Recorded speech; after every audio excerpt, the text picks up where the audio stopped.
Hi, Joe. With some uncertainty, regarding the starters on Sunday, how do you go about preparing this week? I mean, it sounds like Sam got the bulk of the reps today based on what Adam was saying earlier. So how does that affect you in terms of prep?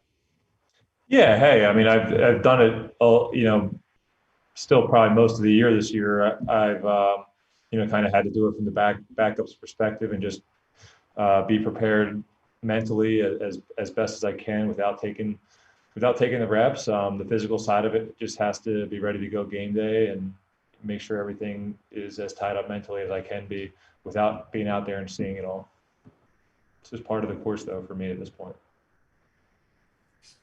Joe, having played the past two games, does that part make it easier for you from the mental aspect, with the field practice? Well, listen, I definitely think just because just because I didn't start the year, dressing and things like that, getting any kind of playing time under my belt is beneficial.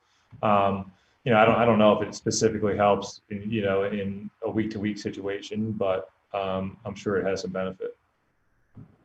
Hey, Joe, what did you see out of Chris Herndon last week? I know that first ball looked like he took his eye off it and dropped it, but then he made that nice catch on the sideline and the touchdown. And just as a follow to that, what have you done as a veteran maybe to try to encourage him, as he struggled a little bit this year? Well, that's what Chris is good at, those things where he's running down the field and maybe has a contested catch, or he can kind of high point a ball and use his athleticism to do those kind of things. Really the only thing you can do, as a teammate is be there for him, to push him, be a friend, but push him, keep feeding him the ball, and let him know the things that he's doing right, and reinforcing those things.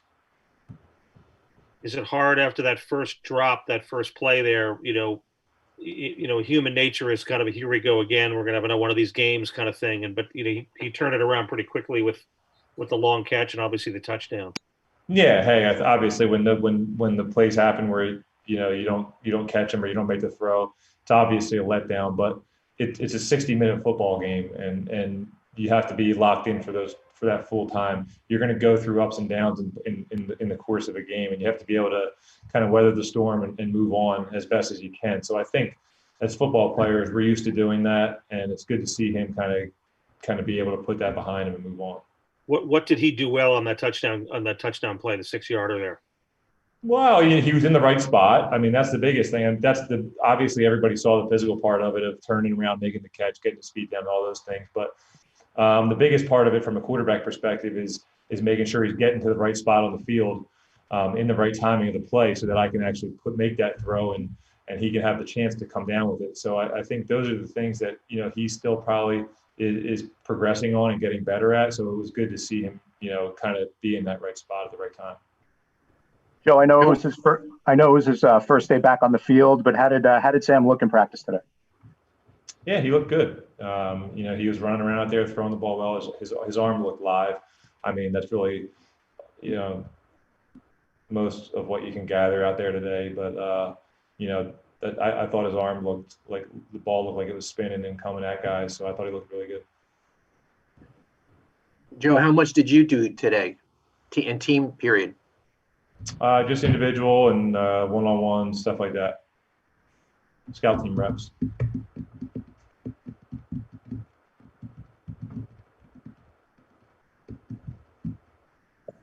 Is that all for Joe? I have one more, Joe. As these losses have mounted, what just can you describe the hunger in the locker room to kind of end this? You know what I mean? You've come real close against the Patriots. You gave yourself a chance in a one-position game, at least at the end of the last week. Just what's the vibe in the locker room in terms of guys just wanting to, walk into a Sunday locker room feeling good about themselves for a change? Yeah, well, obviously we probably need some stability, in the locker room right now. There's definitely a little bit of, there's times where you feel frustrated and there's times where you feel good and you're ready to go. And, you kind of go in and out of those a little bit. So, it's just the battle of dealing with the frustration of it all and making sure you go out there and have good practices. I think when we're out of practice, we've done a good job focusing, and we also have fun doing that, playing football. So it's easy to go out there and kind of put all that aside and just work on getting better. It's more so when you're kind of sitting around in the locker room and going through meetings and doing those kind of things where your mind has a chance to wander and you start thinking about all that. But, listen, we love playing this game. There's a bunch of guys out there that are fighting for a living and a career and all those things. So there's definitely a bunch of guys that are hungry to get a win for multiple reasons. You've been a part of a lot of wins over the course of your career. Do you have a feel for when and if the schneid is broken, what that locker room might be like, whether it's this Sunday or whatever, I don't. It's tough. I mean, every win in the NFL is different and has different emotions behind it and generate different emotions. So obviously it'll be dependent on what kind of happens and how it comes about on that given Sunday. But believe me, guys will definitely be happy, and you don't want to act like it's the Super Bowl or anything, but listen, we do want to go get a win, and there's a bunch of guys in this team that have won football games before, so we just gotta keep our heads down, and when that time comes, I'm sure it'll be raw emotion.